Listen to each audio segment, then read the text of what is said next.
Hello everyone and welcome back to Let's Play Megaman Battle Network Operate Star Force. In the last one we finished off the traffic light scenario, and now we're supposed to go meet with our dad, but if we head over to where Sal is, we have a new unique NPC here, and you can probably tell where we're gonna go from here.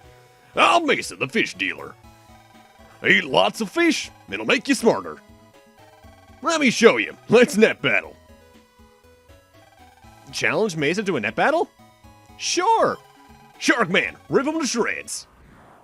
Across his various versions, Sharkman's probably the hardest boss in the game. He always starts as the fin in the center, but he always has two other fake fins patrolling around. The moment you align with one of those fins, it becomes invincible and zooms across the row you're on to try and hit you. The actual Sharkman will peek out every now and then to do an attack, usually an aqua tower of a sort. But after a while, all three fins go underwater, so to speak, and resurface. Which one he is then is completely randomized. Because the other fins can absorb your attacks, this becomes a really hard fight to hit, and the speed of this fin starts getting kind of ridiculous in later versions, so actively hitting him gets really hard. Even though, at the end of the day, he doesn't have too many attacks. This is a hard fight to master, and even then, getting the battle chip from the later versions isn't exactly easy. Worth it because Sharkman's own chip later on is ridiculous, but still. I should note, though, if you ever inflict damage to the actual Sharkman when it's in fin form, that does apply to his main HP pool, so it's not like a thing where you have to reveal him and then damage him. Any damage you do to the fin is done to the HP bar. Notable little thing, though, Sharkman isn't technically an original character. He's a case of an Ascended Extra from Mega Man 3 on DOS, as most of the Robot Masters from that game have over the time. Sharkman became Sharkman.Exe, Waveman showed up in Mega Man 5, Oilman and Powered Up on the PSP, Blade Man in 10, Torchman finally showed up in 11, and technically also the anime of the Battle Network games, because that's what they called Fireman in the dub. Similarly, they also renamed Colorman to Wacko Man, which honestly I like a little better as a name for a clown character, but I'm not gonna comment too much on the name differences, because honestly it doesn't really matter anymore as I've gotten older. Sharkman can be hard, but he goes down with enough effort. Okay, I give. Yep, I'm getting old, I am. Here, take this. Power up that nav of yours. And you get an HP memory for beating him. Now off with you. Watch out for sharks in the net. But like with all unique NPCs that have their own homepages, make sure to jack into his food stand so you can not only get his link, but his so you can use this as a way to get into areas later on. Additionally, if you like the Tri-Arrow line, this is a really good place to be, same with some of the Puffy line ships, because you can run into later version Piranhas here. These are Piranha 2s from memory. They have 150 HP, they do 70 damage with each of their Tri-Arrows, so you can get comboed, if there's more than one of them in a row, if memory serves.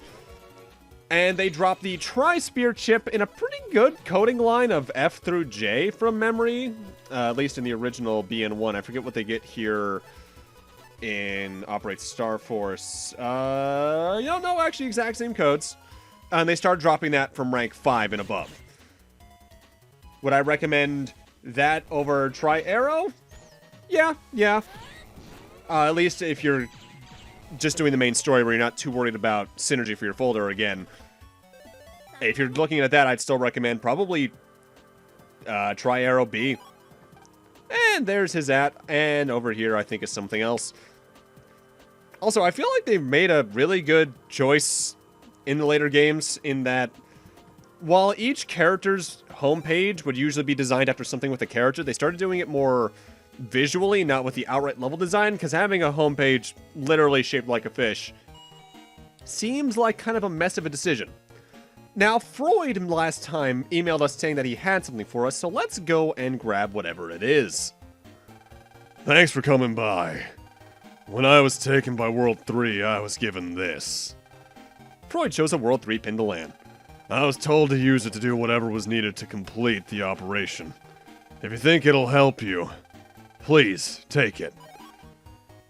So the World 3 pin is a recurring item of sorts throughout the series in that you may have noticed throughout the game there are doors that you just can't open until you get a certain key item, usually visually looking like pink lines with a skull on it or something similar.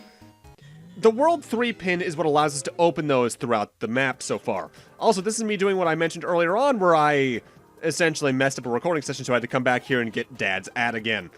Just figured I'd show exactly when that happened in case you were wondering.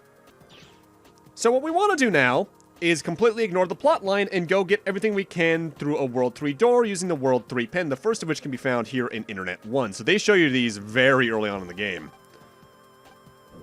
Usually behind these is an important key item or power-up, sometimes a chip like Tri-Lance, which is the Piranha 3 battle chip from memory, or HP memories, I think a power-up in a couple occasions, and usually some large amount of Zenny. It's worth to go out of your way to do this now, even though in some cases you might end up going a bit further in the game than you're technically meant to. In fact, I'm just going to say outright from memory, I believe we go further in the internet at this point in the game than we're technically supposed to in terms of just plot exposure. While we're here in Internet 2, though, you might remember we talked to someone near the school in AC/DC Town saying their money got stolen and we should check near the metro line. Oh, hi there. How could you possibly have seen me steal that money? So you think you can stop me, huh? Prepare to be deleted. And here we have the only other instance of, I think these are Cold Bear 2s or these Cold Bear 3s. Either way, it doesn't matter because they're placed on the same row, which honestly makes them really ineffective at damaging you because you can just move up and down and only one of them will ever be able to hit you at a time, technically. I really applaud their interest in having proper mini-bosses of sorts in Battle Network 1. But honestly, just using upgraded versions of viruses we already have seen would have been more interesting than just reusing the same thing again. And at this point, when we jack out, we can go talk to that guy back near the school, and we'll get some sort of reward. I actively forget what it is from the top of my head. From here, though, we want to come over here to the end of Internet 4, because this is not only where the next World 3 door is. Actually, I think that's all we can do here. You might notice there's nothing here. It's because it's hidden under the path for some reason as an HP memory. I don't know why they do that. Later games would do that as well, namely Battle Network 2 especially. But what Battle Network 2 tries to consider when they do that is, you may have noticed by now, the mystery data have a little bit of particle effects spouting out of the top of them. Generally speaking, you could see that effect somewhat behind whatever they're behind, so to speak, kind of rising from above or below it. Less so here. Mind you, again, it helps that Battle Network 1 places its mystery data very weirdly compared to later games in the series, and I don't exactly understand why. Either way, while I'm going around, I'm also using this opportunity to buy up any HP memories I can with my Zenny along the way, because, hey, you do need to be a certain minimum level with Megaman by the end of the game in order to actually complete it. Also, now we can access Dad's computer. Not that there's ever a reason to really do that, because it's not a very good shortcut. Same with Mace's link that we're going to be using at the other end here. Admittedly, part of that is just because not many of the shortcuts in Battle Network 1 are useful. A, because you need to go in through the internet to their PC from the internet in order to actually use them as shortcuts, which is just a little clunky anyway. But something that Battle Network 1 doesn't do that later games generally do better is that any unique home pages, there's usually only one per map. So say males will be tied to AC/DC 1, same with maybe Dex's. Yais might lead to AC/DC 2 or beyond. And that just makes for better navigation as shortcuts, because you don't have to worry as much about what's sending you where, because you'll have a direct link to more precise areas. Battle Network 1, less so the case. Hell, every one of your friends is just in a different portion of AC/DC, or of Internet Area 1 in this game. Oh, by the way, that was Stoneman V3. He goes down pretty quickly. We got Stoneman 3, the chip from him, which is still not too useful. I think it does 5 drops of 3 stones, each doing 100 damage. So you can get like 500 damage out of it if you're lucky. But it requires a lot of luck for that to actually happen. With that said, right there we just got the Fighter Sword B chip, which is one of my favorites in the game. Not only because it's B code, which is really good for like end-game, post-gamey folder builds, because there's so many good chips on it. But what it is, it's essentially a higher damage, better range longsword. Reaches 3 swords ahead of you. Now, welcome to Undernet 5. That's a little bit of a jump, isn't it? In the GBA version, this is known as Internet Area 9, but to keep in better theme with the later games, the later game Internet Areas are retitled to Undernet Area X. Which means the maps themselves aren't changed, it's just a naming thing. But that said, I don't remember the exact number of what is what without looking at a map. This is, I believe, Internet Area 9 in the original game. I can't quite recall. The World 3 server? It's not around here. And if that's what you're looking for, you should go back. Okay.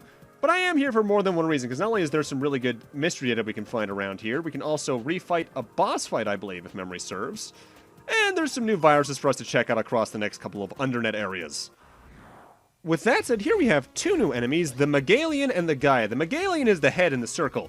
That circle is what's known as an aqua barrier, or a barrier period. The way barriers work is that they are shields that are permanent unless you do the amount located on the shield or higher in damage. So unless you do 10 or more damage to them, that barrier is going to be there. Otherwise, the way Magellans work is they teleport from row to row, eventually stopping on yours and shooting their head across at you, which I think moves 3 or 4 panels ahead of them. With that said, if the barrier is up, but the head is out of it, you can damage the head still. So say if you have, say, gut shoot out and the head's out, you can still damage them and kill them without having to take out the barrier. Gaias, on the other hand, start at their little stand seen on the far right, and move across the screen until they're at your front row, in which case they swing their hammer down, which will cause a shockwave that goes column by column in your side of the field. Notably, when they are gray, they have what's known as the Iron Body status ailment, which no matter what you hit them with, until their color returns, they'll only take 1 damage. As for what they drop, Magellans drop, I believe, the Aqua Aura chip, which they drop from rank 7 or above. And Gaias drop the Gaia and Iron Body battle chips. Gaia 1 in specific, which drops, I believe, from 7 or above, and Iron Body drops from 5 through 7, I think? I believe the Gaia battle chip itself works the exact same as their attack. It's a hammer that swings a shockwave across. Iron Body turns you invincible, sort of, for I think 15 seconds in Operate Star Force, 30 in the GBA version. And here we got Color Man 2.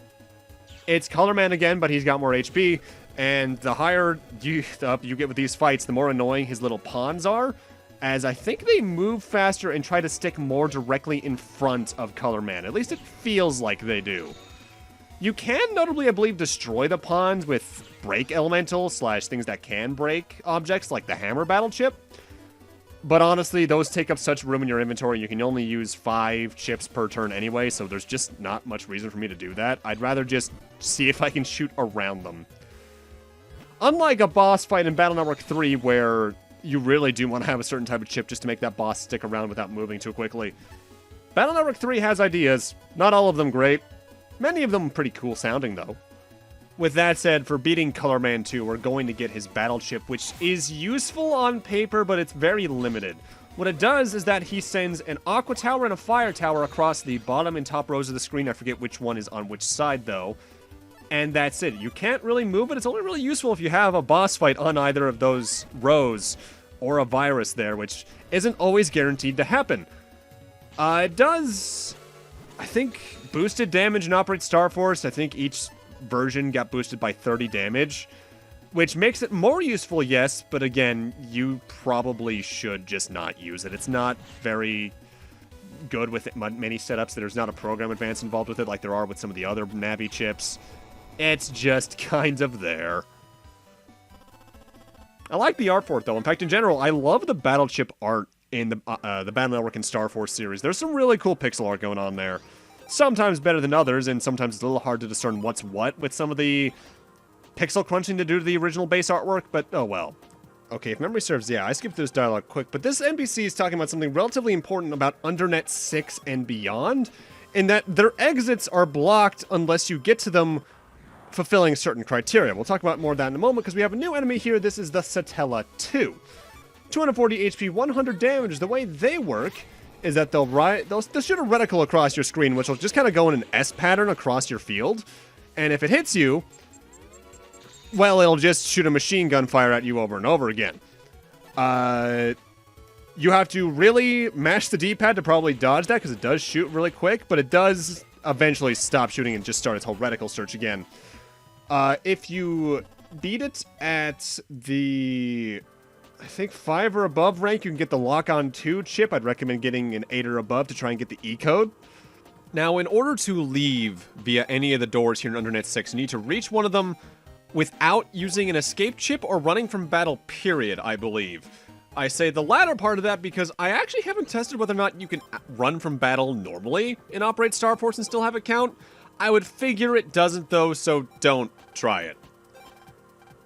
I should note, though, on repeat visits to Undernet 6, you don't need to do this. Anytime you need to fulfill a condition in the Undernet to open a door, it's just for the initial trip there. Once the doors are open, they're open for good. Thankfully. A lesser game probably would have made it so they have to do that every single time. Thankfully, with all of Battle Network 1's shortcomings, it never had that. With that said, I would still recommend opening both doors at once, but it is kind of worth going towards this pathway in some regard right now, but I think I'm exploring the area, period, or I'm not. Or I am! You can tell it's been a while since I recorded this, in fact, to be precise. You know what, I'm actually going to go for a real number on this. It is currently early August. Let's see, actually. Scroll down here. This is session 8, so this was recorded late March. Goddamn. I think the best way to phrase 2021 so far is that it's been a little bit of a year. I started off on a delayed recording schedule just because I was running out of stuff to record, but then I started really getting into streaming a bit more, and then I was sick for a good month and a half. It's a year. Now, here we got the next new virus. This is a Cold Bear 1. 200 HP, I think 50 damage per, but that said, works the exact same as the Cold Bear 2 and 3 we encountered before, tries to get on the same row as you and then fires an ice cube at you. And for beating it, we get the ice cube itself, which I believe just generates an ice cube in front of you that acts as an obstacle for enemies like the very ice cube they use against me. If you want to get that, I believe it drops it from rank 5 or above. And here we got the next new virus. This is a Ratty 2, 80 HP, 85 damage. They dropped the Raton 2 chip, which just does, I think, a boosted 110 damage here in Operate Star Force. And it, like with the other one, it goes like along the row, and then whenever it hits an enemy, hits the column of an enemy, it turns into them. Like with the prior Ratties, though, the more you hit them, the faster they get, and a lot more erratic in movements. So watch out for them, because they're dangerous. They are very dangerous. With that said, once we're past that gate, because we're done with Undernet 6, now we're in Undernet 7.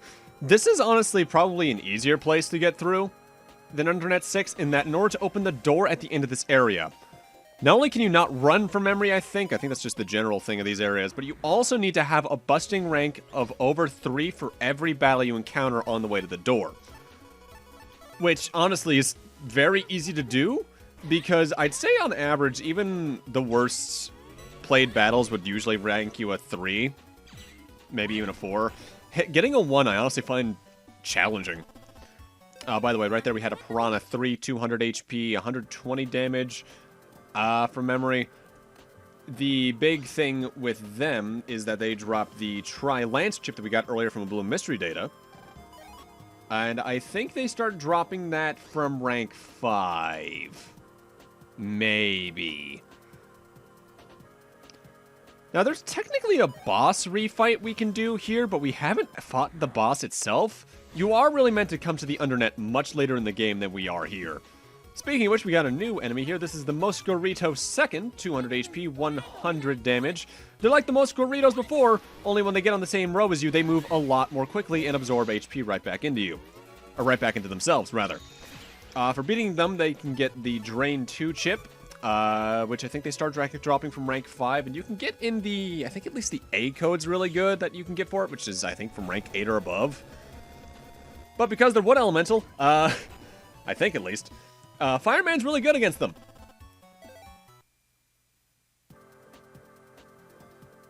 Pretty easy viruses that are honestly a line I'm surprised never really came back in the Series 2. There were viruses that had similar patterns and abilities, but the Mosquitoes themselves I don't think showed up again, period, except maybe were they in network transmission? I honestly can't recall. It's been a long-ass time since I've finished that game. And based on the fact we're seeing this fight again, that means I get the battle chip. I'll take that. Again, battle chips in Battle Network 1, mostly pretty easy to get. There's only a couple of stinkers in this one, and even then, compared to later games where the stinkers had other potential problems, it's relatively straightforward. But with that, I'm going to need to end this off here. Thank you guys for watching. And in part 14, we're going to explore a little more of the Undernet before I think finally heading on to plot. See you guys then.